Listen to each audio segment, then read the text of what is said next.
నల్గొండ జిల్లాలో తిరిగినప్పుడు నల్గొండ జిల్లా ప్రజలతో నేను మమేకమై కలిసి నడిచినప్పుడు ఆ ప్రాంత శాసనసభ్యులు అనిల్ కుమార్ ఇక్కడనే ఉన్నాడు, భువనగిరి ఎమ్మెల్యే.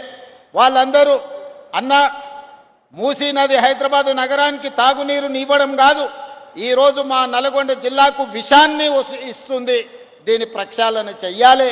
మీరు ఏ విధంగా ఈ మూసీ నదిని పునరుజ్జీవింపజేయాలి అని నల్గొండ జిల్లా ప్రజలు అడిగిన.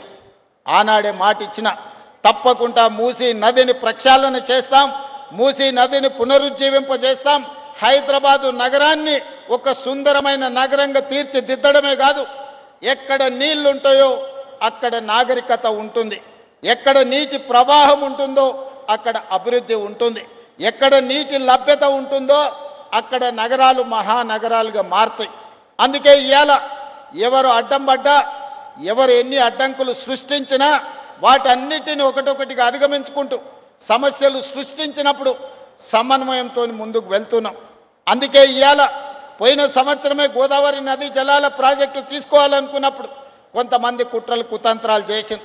వాటన్నిటిని అధిగమించి ఇవాళ 7,360 కోట్ల రూపాయలతోని 20 టీఎంసీల నీళ్లను ఇవాళ గోదావరి జలాలను ఇవాళ ఉస్మాన్ సాగర్, హిమాయత్ సాగర్కి నీళ్లు తీసుకొస్తున్నాం.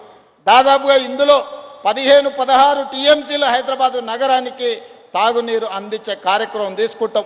మధ్యలో వచ్చిన చెరువులు నింపుకుంటూ వస్తాం. దాదాపుగా 4-5 టీఎంసీలు మూసి ప్రక్షాళనకు వాడి ఈ మూసిని పట్టి పీడిస్తున్న కాలుష్యాన్ని తొలగించి హైదరాబాదు నగరంలో ఉన్న డ్రైనేజ్ వ్యవస్థను మొత్తం మూసిలో కలపకుండా, హైదరాబాదు ఫ్యాక్టరీల యొక్క కాలుష్యాన్ని మూసిలో కలపకుండా ఇవాళ నియంత్రించడం ద్వారా, ఎస్టీపీలు ప్రారంభించడం ద్వారా కాలుష్యాన్ని కూడా నియంత్రించదలుచుకున్నాం. అందుకే ఇవాళ ఈ గొప్ప కార్యక్రమాన్ని తీసుకున్నాం.